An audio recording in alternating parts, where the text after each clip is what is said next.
هند ولې خدای وشرمو؟ آیا دوی د افغانانو آزار ووهل؟ خیر که افغانان اوس کمزوري دي د خپل حق دفاع نشي کولی. راځئ چې راپور وګورو. ملګرو هند داسې یو هیواد ده چې خاص د پیسو لپاره کار کوي، نور د هیڅ شي په قصه کې نه دي. ملګرو هند یو داسې فلم نندارې ته وړاندې کړ چې په هغه کې د معاصره تاریخ تر ټولو لوی او غټ اتل چې تر اوسه پورې بیا داسې شخص په تاریخ کې نه راغلی،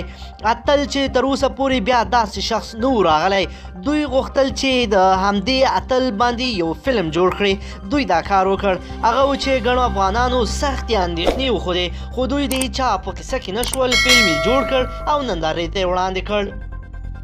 ملګرو راځئ چې راپور وګورو چې دوی څومره پیسې لاسته راوړي دي او کوم کار سره مخ شول. د ټولو افغانانو زړه یخ شو او تاریخ او حقیقت په دوو ګوتو نه پټیږي.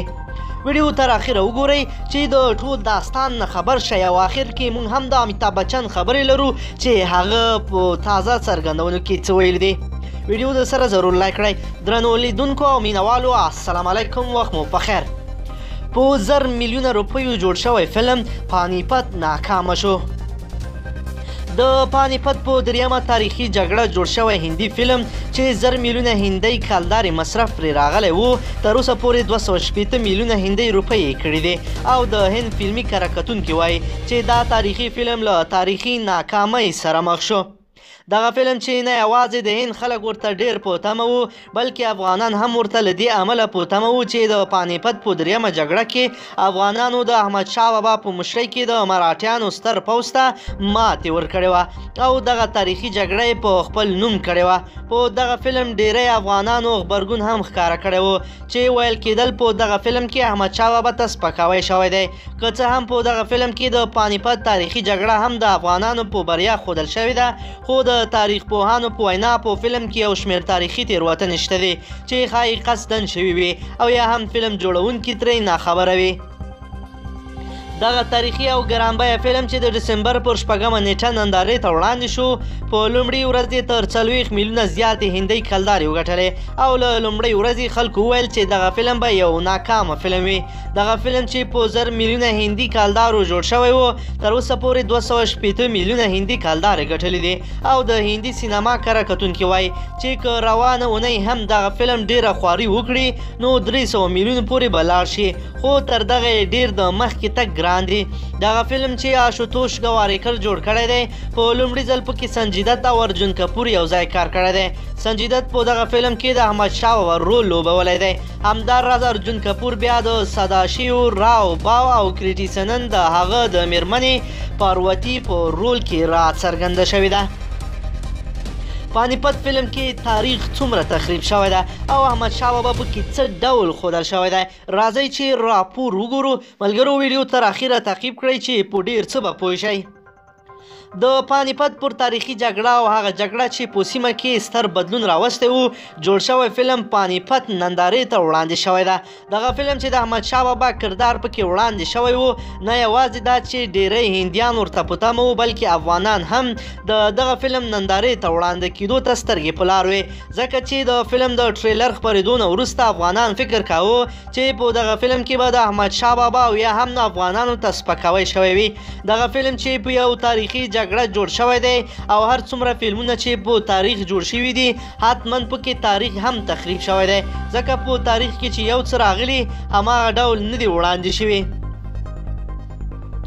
چون دا فلم یو هندي ډایرکټر جوړ کړی دی او د هند خلکو ته په کتلو سره یې دغه فلم جوړ کړی دی، نو حتما به پکې تاریخ په دې ډول ښکاره شوی وي، په کوم ډول چې دغه تاریخ ته هندیان ګوري. که په لویه کچه خبر وشي نو په فلم کې دغه تاریخي جګړه په هماغه ډول ښودل شوې ده لکه څنګه چې په تاریخ کې راغلی دي چې احمدشاه ابدالي پکې بریا خپله کړې ده او د مراټیانو ستر سامراج ته یې ماتې ورکړې ده. خو که په جزئیاتو خبره وشي نو په دغه فلم کې ډیرې تېروتنې هم شوي دي چې ښایي فلم جوړونکی قصداً د خپل فلم د ښه کولو لپاره کړې وي. د بیلګې په ډول کله چې د مراټیانو مشر سداشیو راو باو له احمدشاه ابدالي سره ویني نو هغه ورته وایي چې ته د هند د لوټلو لپاره راغلی که څه هم په تاریخي کتابونو کې دا خبره شته چې د احمدشاه ابدالي لښکر په هند کې تر څه حده لوټمار هم کړی و خو په فلم کې د نورو هغه خبرو یادونه نه ده شوې چې احمدشاه ابدالي د هند تګ ته مجبور کړی و د احمدشاه ابدالي هند ته د تللو دوه مهم لاملونه یو دا چې د مراټیانو له لورې په هند کې سخت ظلمونه پیل شوي او مسلمان مشران له احمدشاه بابا غوښتنه کوله چې هند ته راشي او د مراټیانو له دغه ظلمونو مسلمانان وساتي همدا راز دویم لامل بیا دا هم و چې په پنجاب کې سیکانو بغاوتونه پیل کړي وو او د افغانانو واکمنۍ ته یې ګواښونه جوړول په دغه فلم کې د پانیپت د جګړې پر مهال د احمدشاه ابدالي زوی راځي او ورته وایي چې په کندهار کې سیاسي حالت ترنګلی شوی دی ځکه چې د احمدشاه ابدالي ورونه او تر زامن واک ته رسېدل غواړي او ګډوډۍ رامنځته کړې ده که څه هم په تاریخي کتابونو کې د دغه ګډوډۍ یادونه شته خو هغه د پانیپت تر جګړې ډېره مخکې خبره ده همداراز په دغه فلم کې یوه صحنه کې احمدشاه ابدالي د ډیلي تر نیولو وروسته د مراټیانو د اصلي مرکز پونې د نیولو هوډ هم څرګند کړی دی خو په همدغه فلم کې بیا څو ځلې همدا خبره بیرته رد شوې هم ده چې احمدشاه ابدالي نه غواړي تر ډیلي اخوا لاړ شي او نه هم په تاریخ کې دا خبره شته چې احمدشاه ابدالي دی د پونې د نیولو کوم هوډ درلود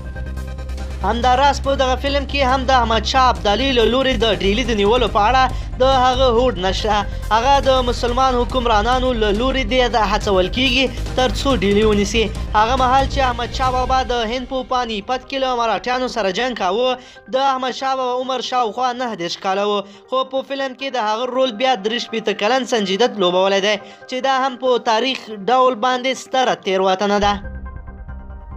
همداراز په دغه فلم کې ویل شوي دي چې احمدشاه بابا د 100,000 پوځیانو سره هند ته ورغلی خو په تاریخ کې بیا د شاوخوا 10,000 پوځیانو یادونه شوې ده او شاوخوا 40,000 پوځیان بیا له احمدشاه بابا سره په هند کې د هغه د متحدینو نه یو ځای شوی و په دغه فلم کې مراټیان داسې ښکاره شوي دي چې هغوی د هند د ټولو قومونو خواخوږی و او غوښتل دي چې د هند ټول قومونه یو ځای کړي او د هغوی لپاره یو حکومت رامنځته کړي خو که تاریخ وکتل شي نو په هغه کې راغلي چې مراټیان هغه خلک وو چې سخت به خپله نشه کې مست وو په نورو خلکو یې سختې معاملې لګولې دي که څه هم هغوی طاقتور خلک وو خو پر نورو خلکو یې ځان ډېر لوړ ګاڼه او د هند نور قومونه ترې ناخوښه وه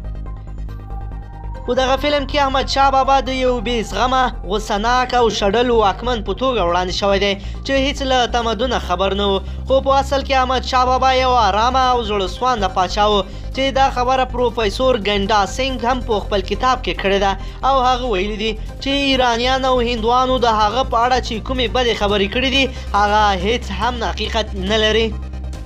تر ټولو د خندا وړ صحنه په فلم کې دا ده چې کله احمدشاه بابا هند ته ځي نو هلته ورته په یو قاب کې تازه میوې وړاندې کیږي او احمدشاه بابا ورته وایي چې هند ته یوازې د میوو لپاره راتلل هم بده خبره نه ده او هلته هغه بیا یو انار راخلي او په ډېرې لیوالتیا یې خوري حال دا چې د کندهار انار په ټوله نړۍ کې شته دی او نو دا هم د فلم جوړونکي کم علمي یا لا علمي ښکاره کوي